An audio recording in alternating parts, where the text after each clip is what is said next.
Comment nourrir 20 grosses koi pour les faire évoluer au mieux? Aujourd'hui, je vous montre comment je nourris mes 20 grosses carpes koi japonaises. Comme vous pouvez le voir, elles sont très familières. Elles viennent manger directement dans ma main et se laissent facilement caresser. Même si j'utilise un nourrisseur automatique plusieurs fois par jour en été. Je garde toujours le nourrissage du soir à la main. C'est un moment privilégié qui me permet d'observer leur comportement et leur état général. L'alimentation est l'un des facteurs les plus importants pour la croissance et la santé des koi. Contrairement à beaucoup de poissons, elles ne possèdent pas de véritable estomac. Leur digestion dépend donc fortement de la température de l'eau. Plus l'eau est chaude, plus elle digère rapidement et plus il est possible de multiplier les repas. A l'inverse, lorsque l'eau refroidit, leur métabolisme ralentit fortement. C'est pour cette raison que j'adapte leur nourriture au fil des saisons. Au printemps et à l'automne, j'utilise principalement les aliments Okida 8 germes et transition, plus digestibles lorsque les températures sont modérées. Lorsque les poissons deviennent plus actifs, je passe progressivement sur probiotiques santé plus afin de soutenir leur digestion et leurs conditions générales. En été, j'utilise surtout croissance plus et couleurs. Cette période est idéale pour favoriser le développement du corps et l'intensité des couleurs. Je complète également leur alimentation avec des vers à soie, des gamarres et des crevettes séchées qui apportent variété et protéines de qualité, durant les périodes les plus chaudes. Mes koi reçoivent jusqu'à 5 repas par jour grâce au nourrisseur automatique. Je préfère distribuer plusieurs petites rations plutôt qu'un seul gros repas.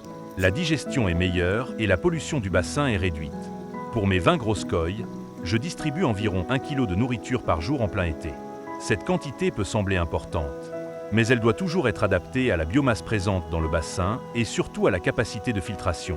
Car une règle est incontournable. Plus on nourrit, plus la filtration doit être performante. Une alimentation abondante produit davantage de déchets. Sans filtration adaptée, la qualité de l'eau se dégrade rapidement et peut limiter la croissance des poissons. Pour obtenir de belles koi, plusieurs éléments doivent fonctionner ensemble. Une bonne génétique, une alimentation de qualité, une eau bien oxygénée, une filtration efficace et des paramètres stables. J'ajoute régulièrement de l'argile et de l'anarex bio pour contribuer au bien-être de mes poissons. Je surveille également le KH et le GH afin de maintenir une eau stable tout au long de l'année. Une erreur fréquente consiste à penser qu'une koi qui réclame à manger a forcément faim. En réalité, les koi sont très gourmandes et continuent souvent à chercher de la nourriture même lorsque leurs besoins sont couverts. Nourrir correctement ces koi, c'est trouver le bon équilibre entre croissance, santé et qualité de l'eau. Quand on observe de grosses koi japonaises de plus de 70 ou 80 cm évoluer dans un bassin, il est facile d'oublier le temps nécessaire pour atteindre cette taille. Derrière chaque grand poisson se cachent des années de soins, une alimentation adaptée et une gestion rigoureuse de la qualité de l'eau. J'espère que cette vidéo vous aura permis de mieux comprendre comment nourrir correctement des koi afin de les faire évoluer dans les meilleures conditions possibles. N'hésitez pas à me dire en commentaire comment vous nourrissez les vôtres, à laisser un pouce bleu et à vous abonner à la chaîne pour suivre l'évolution de mon bassin et de mes carpes koi japonaises. C'est ce qui permet de faire connaître mon contenu à davantage de passionnés et de continuer à vous proposer de nouvelles vidéos sur l'univers des carpes koi. Merci à tous et à très bientôt.